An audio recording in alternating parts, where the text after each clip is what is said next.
Добрый вечер. Здравствуйте, товарищи. Добрый день, товарищи. Сегодня, вскоре после поражения на выборах в этом году, президент Бразилии Jair Bolsonaro издал указ о государственном перевороте.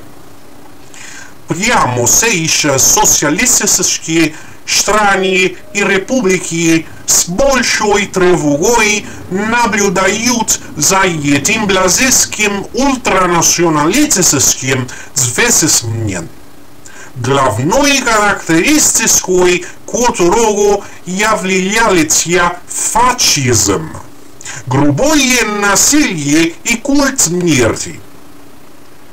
С самого начала крупнейшей пандемии на планете президент Бразилии призвал бразильский народ не носить маски, а также призвал людей собираться, что, конечно, привело и абсурдному увеличению числа смертей.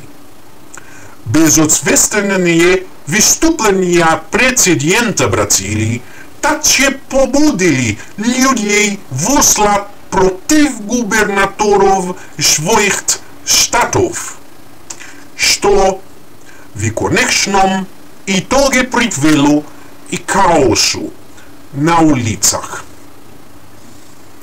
Сочетание протестов и страданий в Людмине губернатору отдал призыв своей полиции строго подавлять любые протесты.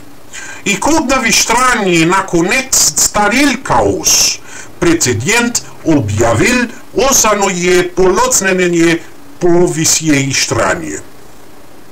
Многие капиталистические страны опасались, что коммунистические правительства представляют реальную угрозу миру.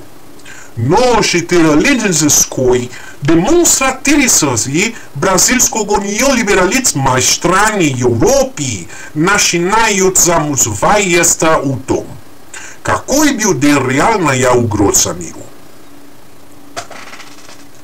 Что мы видели во время этой эпидемии? Что мы наблюдаем? Что мы предвиждаем? Во время этой пандемии гигантские транснациональные корпорации, такие как Amazon, Microsoft и другие, не преминули забарахлять деньги эксплуатировать своих работников. Капиталистические страны, те, которые обливание Советский Союз, истребление своих народов. Эти страны теперь способствуют истреблению миллионов бедных и нестранных людей, которые не могут позволить себе защитить себя от смертельного вируса COVID. Мы, социалистические и коммунистические, приветствуем невероятную работу в Кубе, которой даже без финансовых ресурсов удалось разработать стопроцентную вакцину и продемонстрировать искренний альтруизм. Иностранцам проходит вакцинацию бесплатно. Это только первая из многих других катастроф, которые капитализм выведет. И получит прибыль в этом столетии. Теперь нам нужно знать, переживать лимиты сверхсуфферсии самое бесферное безумие капитализма.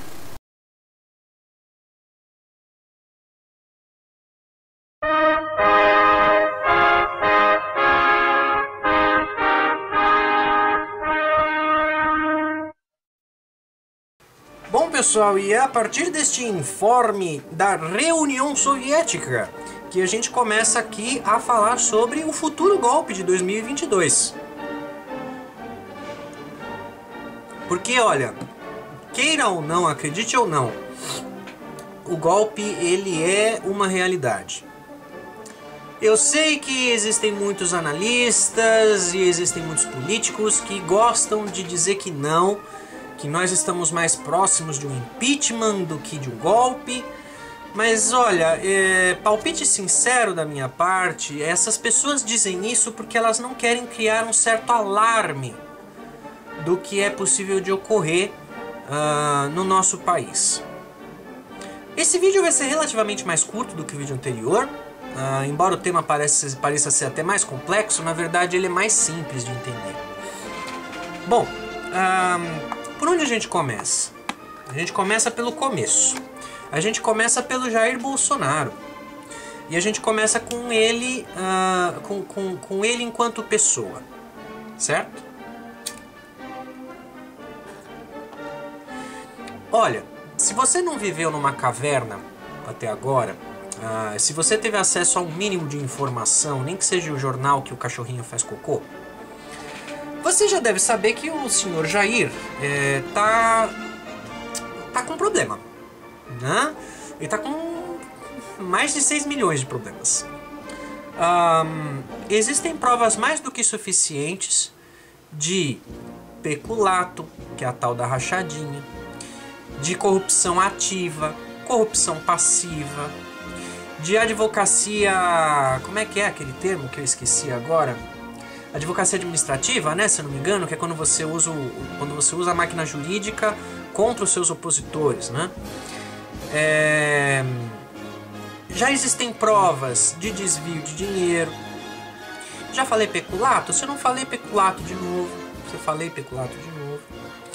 Já existem provas de que, bom, os filhos dele estão envolvidos em tudo que é coisa. Flávio Bolsonaro, Eduardo Bolsonaro, até o Jair Renan, que tem aí suspeitas. Quando eu digo que já existem provas, veja, eu estou dizendo que já existem provas num âmbito mais vago, não é?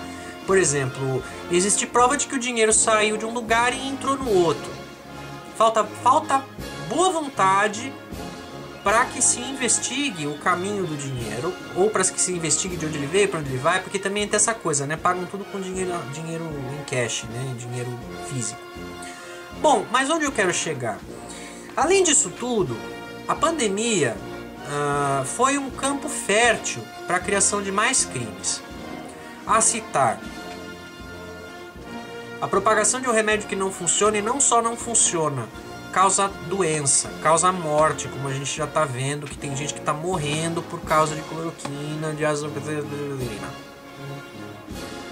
Além disso, existem provas de que o governo não comprou as vacinas no ano passado, atrasou deliberadamente a entrega das vacinas que comprou, atrasou o processo de desenvolvimento das vacinas nacionais, sabotou o isolamento social, não incentivou o uso de máscara. Olha, eles já foram 5. Além desses, existem vários outros indícios de que isso, a forma como o governo federal está agindo para controlar a pandemia, não está sendo feita para controlar a epidemia, mas sim para deliberadamente espalhar o vírus, porque supostamente quando você espalhar o vírus, você vai atingir um número mágico de rebanho onde as pessoas não vão mais se infectar.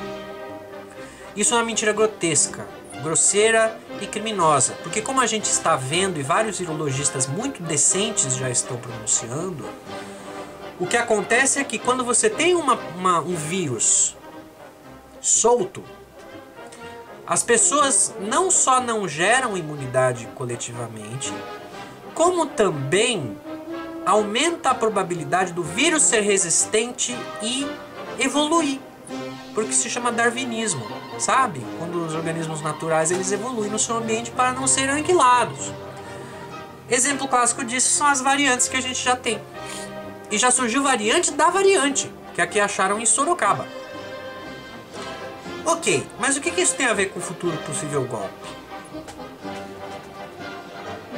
Olha, meu amigo, eu não sei quanto a você, mas se eu estivesse até aqui de escândalo na minha cabeça, se eu tivesse até o último fio do meu cabelo, e olha que meu cabelo é grande, se eu tivesse até o último fio do meu cabelo enrolado, se a minha família tivesse também, e se eu dependesse do meu cargo público para continuar sem ser investigado ou preso, olha, amigo, eu faria de tudo para continuar nesse cargo, porque a partir do momento que eu pisasse fora desse cargo, eu com certeza seria condenado. E é esse o perigo. O Jair Bolsonaro, ele sabe disso. O pessoal chama de burro, ele não é burro. Ele é esperto. Pode não ser inteligente, mas é esperto. Ele sabe que ele depende da imunidade que ele tem enquanto presidente, ou parlamentar, né, ou congressista. Ele sabe que ele depende dessa imunidade para não ser preso, ou condenado, ou processado, ou devidamente julgado. E ele tem plena consciência de que se ele perder as eleições, ele vai ser condenado, ele vai ser julgado, quiçá por organismos internacionais. Então veja, meu amigo, se você está numa situação dessa, se correr o bicho pega, se ficar o bicho come, o que é que você faz? Vamos imaginar, sei lá, uma mesa de pôquer. Você está perdendo feio, você tem só 10 centavos. Você vai dobrar a aposta. E é o que ele está fazendo. Ele está perigosamente levando a sua política a um ponto extremo e tentando forçar com isto uma ruptura institucional. A partir disso, dessa ruptura institucional, possivelmente seria necessário que o exército fosse acionado para controlar os efeitos negativos dessa ruptura social. E ele, enquanto chefe das forças, etc. e tal, seria a pessoa que convocaria o exército. Com apoio do Senado, do Congresso, tudo. Mas aí você pode dizer assim, não, mas isso não é possível, o Senado nunca aprovaria, o Congresso nunca aprovaria. Pois é, né? E o Brasil nunca elegeria um genocida. Não é mesmo? O Brasil nunca, as pessoas nunca deixariam de fazer um negócio tão óbvio que é se proteger contra um vírus. Imagina que as pessoas vão fazer protesto porque elas não querem usar um pedaço de pano na cara. Então veja, o limite do absurdo ele já foi posto cada vez mais para frente. Não, hoje em dia não dá mais para dizer tal coisa é impossível em termos de caos. Não dá mais para dizer. E aí agora que essa coisa de tal coisa, o limite foi cruzado, eu quero usar uma analogia do Império Romano para deixar um pouco claro isso que eu quero dizer. Bom, tava lá Júlio César, né? Uma breve introdução à história de Roma. A história de Roma é muito importante para a gente estudar e conhecer o que está acontecendo aqui no Brasil hoje. E no mundo, quiçá. Mas bom, o que tange aqui com a gente é o seguinte. Júlio César era um general muito qualificado na arte de matar e na arte da guerra. E ele tinha ambições políticas, né? E assim, em Roma antiga, você tinha uma lei que dizia o seguinte: dentro da cidade, quem está dentro é civil. Mesmo aqueles que têm patente militar fora da cidade, eles se tornam militares. E havia uma lei que você não podia cruzar determinado perímetro da cidade com roupas militares, porque isso era um crime gravíssimo. Você podia ser condenado, não lembro agora qual era a pena, mas é como se fosse uma pena de morte, era alguma coisa realmente muito drástica a pena. Era o tal do Rubicão. Um rio, um córrego ali. Cruzando, ou seja, não podia cruzar esse limite enquanto soldado.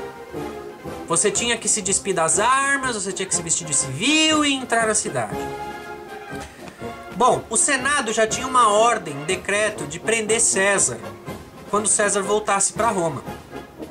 Então assim, César estava voltando das campanhas gálicas, né? Tava voltando lá das expansões e tal, e ele ia voltar para Roma. Ele sabia que, se ele voltasse para Roma, ele seria preso, condenado e julgado e tudo mais. E se ele não voltasse, ele seria um desertor. Portanto, ele poderia ser perseguido pelo exército romano. E aí, essa situação, César provavelmente ali no campo pensou e falou, quer saber? Foda-se. Se correr o bicho pega, se ficar o bicho come, então quer saber? Eu vou dobrar minha aposta. Ele tinha um bom apoio popular dentro de Roma, certo? Por razões óbvias, por razões várias, não vou entrar nelas aqui porque o vídeo não é sobre Roma, mas ele tinha vários apoiadores dentro de Roma que estavam esperando que ele entrasse e instalasse o caos. E como ele tinha então apoiadores dentro do exército também em Roma, apoiadores no Senado, apoiadores no campo político, no campo progressista, foi quando César então decidiu cruzar o Rubicão e tacar o foda-se. Falei, bom, eu vou. E quando ele vai, começa a Guerra Civil Romana, uma das, né, na história de Roma. E aí se dá início a uma guerra civil que dura um certo tempo, até que o Senado é deposto e ele é proclamado o novo tirano, né? O novo César. Por que é importante essa parábola para a gente entender o momento de agora? Porque assim como César, não quero comparar a genialidade intelectual do César, que César era um erudito, mas comparando-se grosso modo a situação de César com a situação de Jair, elas são muito próximas. O Jair sabe que ele já cruzou um certo limite, onde desse limite para frente é cana. Ele já sabe disso. E ele sabe que se ele não fizer nada para criar tumulto social, ele vai ser preso, ou perseguido, processado. Ele vai arcar legalmente. Já passou do limite onde você pode dizer, não, isso foi só um desvio. Não, já existem provas materiais e estudos, inclusive, de que o que o governo fez foi deliberadamente para gerar contaminação, infecção. Portanto, Bolsonaro está tentando criar meios e artifícios para que se instaure uma rebelião interna no país e que com isso seja necessária intervenção federal. Quais são os indícios que a gente pode ver dessa teoria maluca? Olha, também são vários. A citar um deles, a forma como o governo Bolsonaro afaga a polícia militar. As leis recentes que o Bolsonaro e sua patota, como o Vitor Hugo, o Major Vitor Hugo, tentaram emplacar no Congresso, que seria para o governo federal ter mais controle sobre o exército, sobre as polícias dos estados, os governadores não teriam mais o mesmo controle com as polícias dos estados. As publicações de pessoas como Bia Kicis e Carla Zambelli, que incentivam a revolta da polícia. Os blogueiros bolsonaristas, que também de forma indireta proclamam a população para ir contra os seus governadores. Ou seja, eles estão usando toda essa máquina que eles têm à mão para estimular um conflito interno no país. Se esse conflito vai ou não ocorrer, eu acho que já nem é mais questão. A questão, na minha opinião, é quando ele vai ocorrer. Pode ser antes das eleições, durante as eleições ou depois. E cada um desses três aqui eu vou dar uma breve descrição de como eu acho que aconteceria. Antes das eleições, o governo tem tentado sucessivamente passar leis que garantam, como eu acabo de dizer, que garantam mais controle deles sobre a polícia. Caso essas leis fossem passadas e aprovadas, bastaria qualquer tipo de motim, vamos dizer assim, como já aconteceu lá no Ceará. Vamos dizer que um outro estado qualquer tem um motim da polícia. Se essa lei que eles querem aprovar passar, esse motim da polícia justificaria uma intervenção federal. E aí, de repente, se ocorressem motins em outros estados, o governo federal poderia intervir com o exército também. Então, isso é antes da eleição. Essa é a forma que ele poderia ir antes da eleição, criando leis e ampliando o campo de dissidência. Durante as eleições, Olha, vocês nunca vão ver, aliás, vocês nunca viram uma eleição como a gente vai ver no ano que vem. Vai ser assim, tiro, porrada e bomba, dedo no cu e gritaria. O Lula é candidato até agora, né? O Ciro é candidato até agora também. Você vai ter candidatos mais folclóricos aí, sei lá, o Meirelles da vida, o Nosso Senhor da vida. E você vai ter o Jair. O Jair não tem mais razão de não participar em debates. Ele não tem mais uma facada. Ele não tem nenhum argumento para não participar dos debates. E isso é... Isso, por mais paradoxo que seja, isso é perigoso. Porque se ele não tem um argumento, ele pode criar um argumento. Esse argumento criado pode ser, de repente, um atentado que acontece em algum lugar contra ele ou contra alguém.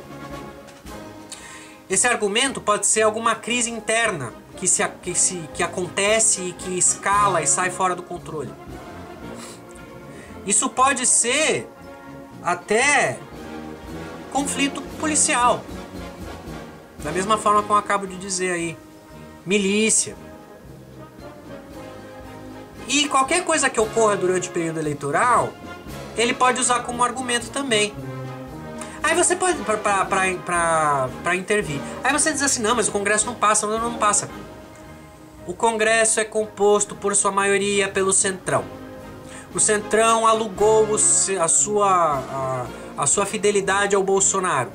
Se o Bolsonaro continuar pagando o aluguel que ele vem pagando para o Centrão, você pode ter certeza que alguma coisa acontecendo no futuro, o Centrão vai dizer que é dever nacional que nós deixemos a política de lado e entendamos que neste momento o Exército deve atuar sim e blá blá blá blá blá.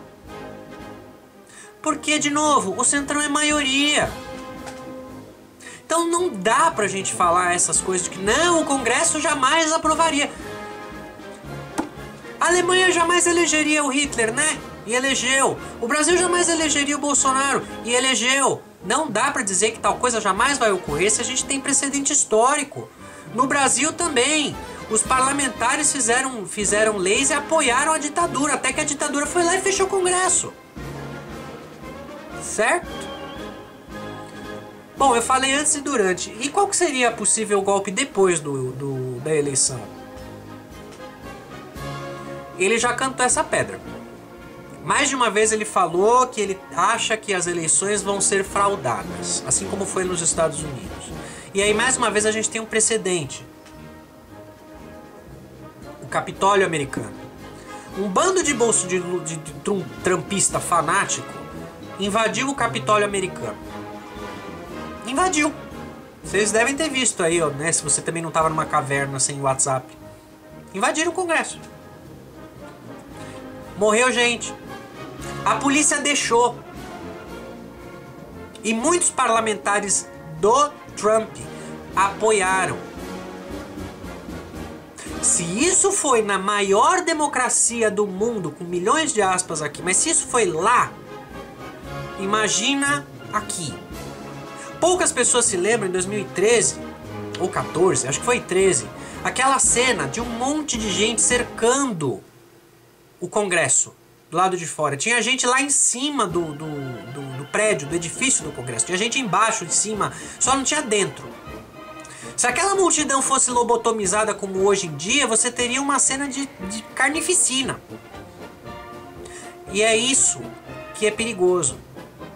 Essas pessoas podem ser minoria. Os fascistas de verdade são minoria no nosso país, graças a Deus. O problema é que é uma minoria que tem arma, é uma minoria que tem milícia, é uma minoria que tem voto e tem voz política e tem blogueiros e youtubers e influenciadores e a máquina federal. Essas pessoas, elas podem ser minoria, mas elas dispõem dos meios de propagação de informação e de supressão de liberdade. Seja supressão por parte do Estado, Exército, seja parte de supressão de liberdade de voz, de comunicação, a imprensa oficial. Então, meus amigos e minhas amigas, golpe. É questão de tempo. É possível que aconteça. E a cada dia a mais, enquanto não tiram esse maníaco genocida do poder, esse golpe se torna mais próximo da realidade. E o mais paradoxo, né, o mais paradoxal, o mais irônico, é que essas pessoas que louvam Bolsonaro não conseguem ver o paralelo entre as ações ditatoriais dele e as ações ditatoriais da União Soviética, por exemplo. E as ações ditatoriais que ocorriam em Cuba, por exemplo. Na Venezuela, por exemplo. Essas pessoas não conseguem enxergar nenhum paralelo. Hugo Chávez foi eleito por causa do exército. Não só, né, mas simplificando aqui para fins alegóricos. A União Soviética era controlado tudo por mamata. Até chegar a era Gorbachev, que tentou reformular a coisa, e aí, enfim, quem quiser saber mais vai ver o vídeo sobre a União Soviética no meu canal. Então, assim, amiguinhos, amiguinhas, amiguinhos, preparem-se, apertem os cintos. Se o Bolsonaro não sair do poder, ou melhor, se ele não for saído do poder por meio de mão firme mesmo, do Congresso e do Exército, se não deterem esse homem, ele vai deter o Estado. É isso.